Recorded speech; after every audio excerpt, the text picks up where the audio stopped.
Welcome back to the Coffee Hour. I'm Andy Bates. I'm Sarah Golseth. We have a great learning opportunity for you right around the corner. It's actually this weekend. Ooh. Joining us today, the Reverend Dr. Kirk Clayton of Zion Lutheran Church in Mascoutah, Illinois. Pastor Clayton, welcome back to the Coffee Hour.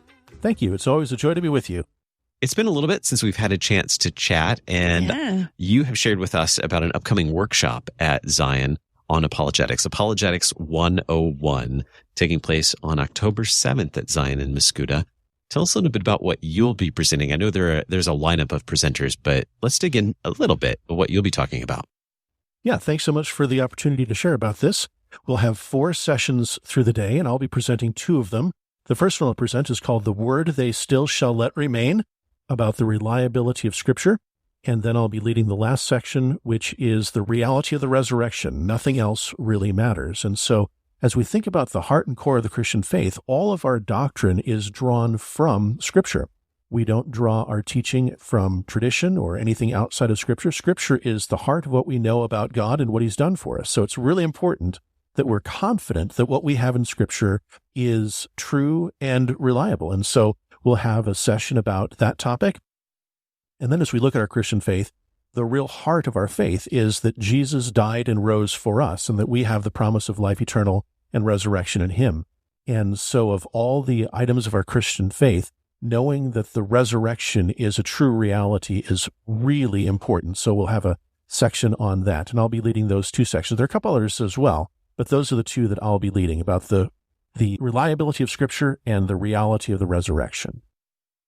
Sounds super interesting, and I know there's several other sessions as well, but why is apologetics important to you personally? Why do you continue to study it? And you've done some very interesting studying on apologetics lately as well, if you want to share about that too.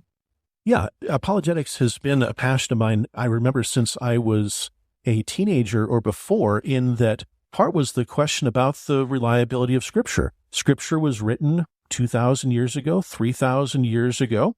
And how do we know that it's true? Because if Scripture's not true, then we have no foundation for our trust in God. We don't know who He is. We don't know what He's done if we can't trust that Scripture is true.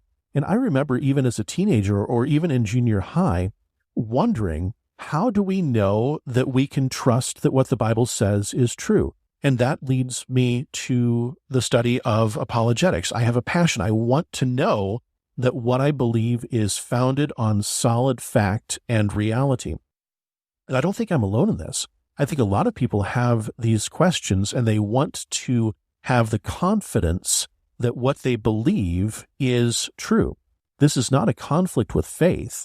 Faith is the belief in what we can't see, but there are indications, there are evidences that will support that, yes, what we believe is not based on wild imagination, but is in fact solid reality.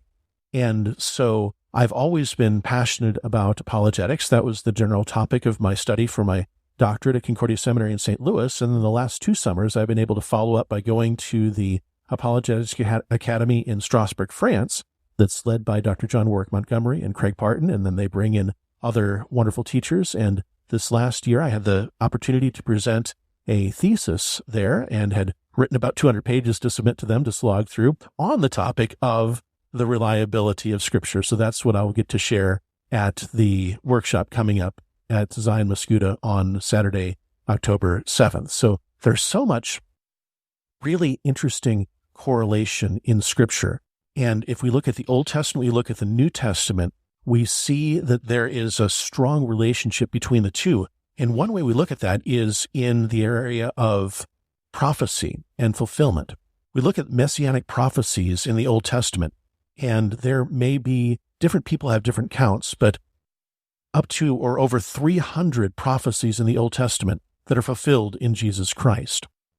And we can ask, what is the likelihood that all of these prophecies from the Old Testament, given 500 years before, 1,000 years before, 1,500 years before, would all be fulfilled in one person? And as we see that correlation, we see that the Old Testament and the New Testament working together, it's not an accidental thing. There is a very intentional plan and purpose behind the formation of Scripture, and it can't be an accident. In fact, here's how unlikely it would be for the correlation between the Old Testament and the New Testament to be an accident. There's actually a mathematical probability for this.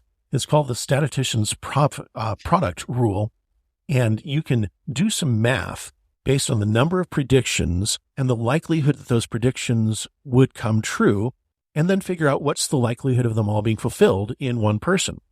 So I mentioned there may be upwards of 330 prophecies about Jesus in the Old Testament, and Jesus fulfills them all.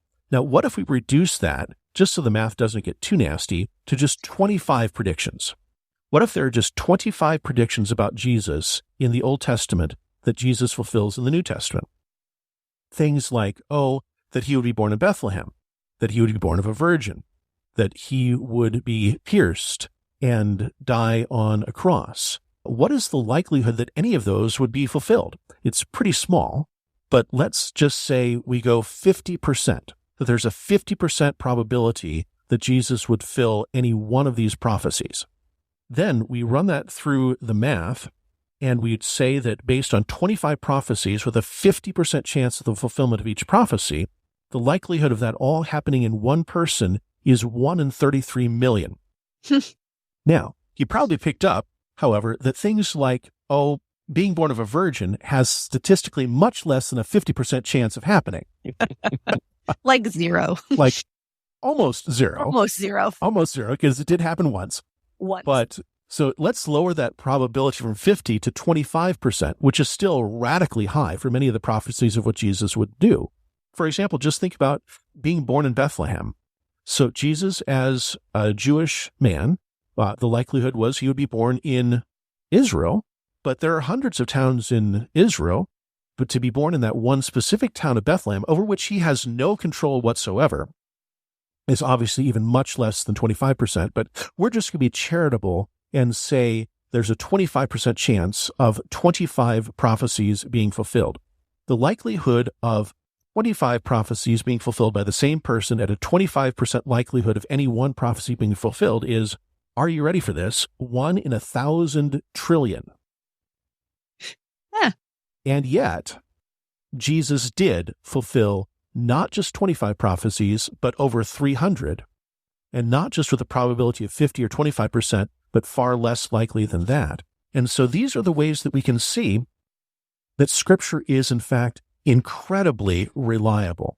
And what Scripture says, based on the fact that we can correlate from the Old Testament to the New Testament of authors that had no contact with each other, is a stunning support for the idea that Scripture is reliable in all the other things it teaches as well. This sounds like actuarial science in Jesus. That's a podcast right there. Oh, man. All right. So if we're looking at actuarial science, why do we call it apologetics? Where does this word come from, Pastor? Apologetics sounds like the English word to apologize, to say you're sorry. It comes from the same root. But in Greek, apologeto is to give a defense. And so if you were brought to trial, you would give an apology, not meaning saying, I'm sorry for the crime, but actually saying, I didn't commit this, and here's the defense I can have. Because, for example, I have a receipt showing that I was at, this store at the exact time that the crime was committed. So this would be your defense. This would be your apologia, your apology. It's not saying I'm sorry. It's saying, here is why I have the confidence to say what I do. That's what apologetics means, and it's drawn from the passage that apologists love and cherish from 1 Peter chapter 3, verse 15. In your hearts, honor Christ the Lord as holy, always being prepared to make a defense. There's that word apologeo. Always being prepared to make a defense to anyone who asks you for the reason for the hope that is in you, yet do it with gentleness and respect. And as we think about the questions that are posed to Christianity, we recognize sometimes our friends, our neighbors, our family members might have questions, and we want to be able to support the hope that we have and to give evidence for the hope that we have. But we also recognize, like I did when I was in junior high and high school, sometimes we as believers are the ones that have the questions ourselves. And we want to have solid reason for the hope that we have within us. This doesn't contradict faith. Faith is still the essence of our Christian life. And yet we don't have to have blind faith. that faith can be supported and we can have joyful hope that what we believe is in fact founded on fact and is true. And so that's what apologetics is. It's not saying I'm sorry because I believe something that's so fanciful. It's saying I am defending my faith because it is grounded in reality and rooted in the truth. All right. We're learning a lot, and I know you have a lot more to say about this, but we only have a few minutes left. What are some of the other sessions that are going to be available at this apologetics workshop? The opening session, which will address basically what we just talked about, what is apologetics and why should we do it, is going to be covered in a session called The Who, What, Where, Why, When of Apologetics. And that's going to be taught by Faith Spellbring, who is a DCE, who is associated with Zion Belleville. Her husband, Pastor Chris Spellbring, is the pastor at Zion Belleville, and Faith also works now at Metro East Lutheran High School in Edwardsville. She also is a graduate of the Apologetics Academy in Strasbourg, France, and is a dynamic, wonderful speaker. I'm really excited to hear her presentation about the who, what, where, why, when of apologetics. And then Pastor Joe Cox, who is on the staff at Lutheran High School South in St. Louis, is going to bring a little bit different slant with a topic of literature and apologetics, a bridge to conversation. So how can we use our cultural gifts of literature or movies to bring up the topic of our Christian faith with our friends? And then again, I'm doing the reliability of Scripture and the reality of the resurrection. And Sarah, as you mentioned, obviously I'm very excited, passionate about this. There's much, much more that I could say about this than we have time for in a radio segment. So I would encourage people to come and hear the full presentation. It's really going to be a fun, exciting day, I think. What do we need to know in order to attend the Apologetics 101 workshop on October 7th? Well, it is on Saturday, October 7th. We're going to start with registration at 9 o'clock in the morning and then move into sessions and devotion about 9:30. We will have a lunch that's included and we'll wrap up by about 3 p.m. So from 9 to 3 on Saturday, October 7th. This is being held at Zion Lutheran Church, located in Mascoutah, Illinois, 101 South Railway, but the easiest thing is probably just Google Zion Lutheran Mascoutah, Illinois. The registration fee is only $10, and that includes the lunch. And so to register, just contact me, email me. My email address is pastor@zionmascoutah.org, and I will happily get you signed up on the list. We'd love to see you. Very good. Saturday, October 7th. It's this Saturday at Zion Lutheran Church in Mascoutah, Illinois. Our guest today, the Reverend Dr. Kirk Clayton. Thank you so much for being our guest on the Coffee Hour. Super excited for this apologetics workshop. Yeah. Thanks so much for letting me on with you and share some of the good news about it. You've been listening to The Coffee Hour. I'm Andy Bates. I'm Sarah Golseth.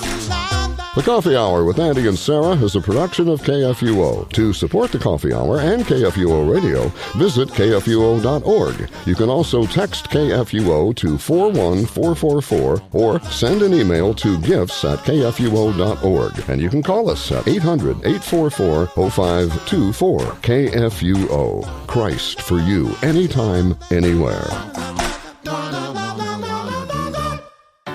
At Concordia University, Wisconsin, we believe you were created for a reason, to use your God-given gifts to help others, to live a life of self-sacrifice in a me-first world, to live a life that's uncommon.